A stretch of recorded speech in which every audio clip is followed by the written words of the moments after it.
So I have to preface this by saying, for any of our listeners who are aware of Blake's biases, I did not make this decision out of any fear of backlash from Blake. I didn't make this decision because I want to make Blake happy.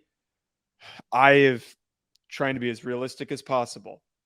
Out of any of the teams in the SEC West, LSU returns with the best production. They return with one of the best transfer portal hauls in the country. They returned with key players at important positions. I think that the fact that you've got one of the most premier pass rushers in all of college football in Harold Perkins is significant. But most importantly, I repeat this once a week, I feel like at this point. Jaden Daniels has been the perfect quarterback for Brian Kelly that he has never had. And we saw signs of what he can do. Him returning for this upcoming season is extremely, extremely significant. I also am very focused on the fact that they're not really losing many significant key pieces on this roster. Like I look at the best guys that they lost were BJ Ojulari and Keishon Butte. And Keishon Butte and guys like Jaquel and Roy didn't play up to the expectations that we had hoped for them. So the fact that all of these guys are coming back, all of them, and there's other players that I'm not mentioning here that I'm sure we're going to get to as we open up this discussion, all of those guys coming back sets them up for success. It's hard not to buy into a team that has an elite blue chip roster like this with one of the better coaches in college football. They should, at the very least, go 11-1. And the big thing here, as I said, you're done. No, I'm almost done. The big thing, as I said in the beginning of the show, their schedule's pretty damn easy. Their schedule is not, it's not as difficult as I think some people anticipate it to be.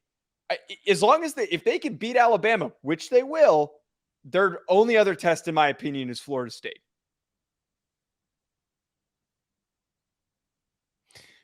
I'm so glad I waited to give you the applause. Oh, you don't agree with that? No, I think it's going to be, I think at the end of all this, it's going to be a top 2, top 3 strength of schedule. Let me rephrase that. I'm not saying that it's like a cupcake schedule. I'm saying I only see 2 teams that are going to that could legitimately beat them. I don't see any. They're going to get challenges from everybody else in their schedule, but I don't think they're going to lose those games. So let me just add one piece. I do think that LSU has some worries at safety. They do lose Jared Bernard-Converse, who ran the 4.4 in the pro day and got drafted by the Jets. There are some pieces that they're not going to be able to replace because Jared Bernard-Converse, no one, maybe Zy Alexander has that experience. I don't know. Here's the thing for me on LSU winning the West. It's not necessarily everything that LSU's doing. Okay, now, there is a lot that LSU has done in returning production. I think that, like you said, you got Harold Perkins returning, but not only that, you got 5-star edge, outside linebacker, and Deshaun Womack, who I think at the end of the year could be, I'll just be honest, a coach that was, a part of recruiting Deshaun Womack, who broke his commitment on our AYS show, I might add. He might be the best player in that class. He could be Harold Perkins type of guy as an impact freshman. But they return Mason Smith, who got cleared this weekend. They do return a lot of key pieces. But it's not all just what LSU is doing. As much as it is, I can't foresee personally Tyler Buckner being the guy that beats LSU. Now, I know LSU goes to Bryant-Denny, and look, I think this gentleman's name is Chris James Sr. Chris is right, but LSU, in reference to LSU going to play in Bryant-Denny, historically, LSU plays better there. That historical facts, that is, you can't debate that, okay? Alabama plays better at Death Valley, historically. Are we going, at the end of all of this, are we going to sit here and say that Tommy Rees and Tyler Buckner, who, by the way, Brian Kelly knows a lot about, is going to overtake LSU? I think a lot of the same roster pieces are the same. Look, they had the number 1 overall recruiting class. You can't take that away from them. Yeah. How many of those freshmen are impact freshmen? How many of those guys come in and start? It's not going to be a lot. But I will say the guys that do contribute, I think, are going to be really good. Like Caleb Downs has a lot of potential. And I'm not going to degree that. The Proctor kid is probably going to be starting at left tackle. I can't dispute that. Right tackle. Well, I think I think somebody's going to get moved. I think Latham's going to play left, and they'll probably throw. If I were the one making that decision, I would do it that way. Unless you're hearing the opposite. We'll see. Okay. You're not giving Proctor left tackle reps in spring if you're just going to put him over at right tackle. That's a good point. Are we? We can break down LSU versus Bama position by position, okay? And that's cool. That's cool. Chris can laugh. You can laugh all you want. Historically, go look it up. Do you really believe? Are you seriously going to sit here and tell me that Tyler Buckner is going to overtake the SEC West? And why go get Tyler Buckner if he's not the starter? See, Joe, that's the part for me that you do not go get a Tyler Buckner if you think that Milroe or Ty Simpson is your dude. You just simply don't. It makes zero sense. Unless the approach is that they want to do what Tommy Rees did a couple of years ago with Jack Cohn and Tyler Buckner, where was that Tommy Rees or was that Brian Kelly in all seriousness? I think that was both, but maybe that worked tremendously well, though. That's the crazy thing is that was the best quarterback play that they've had in recent memory, where Jack Cohn was the guy, and then Tyler Buckner came in and they used him as a read option. The biggest lie, though, is that he wanted to add competition. That's a lie. Yeah. You had competition in there. Tyler Buckner doesn't add to that. He adds to the competition, but he doesn't add to what Milroe and Simpson were already going to do. No. He doesn't. If Tyler Buckner's the starter, I cannot foresee them winning the West. That's just me.